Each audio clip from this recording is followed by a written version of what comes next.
ఏ పూజకే పువ్వు రుణమై పూసిందో కాలానికే తెలుసట.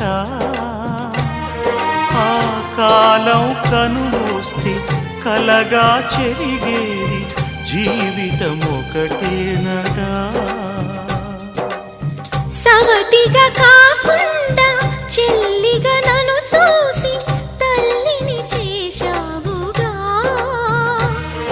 ఈ పారాణి పాదాలు సేవించినా గాని రుణమే తీరదుగా. ఇది కలకాలం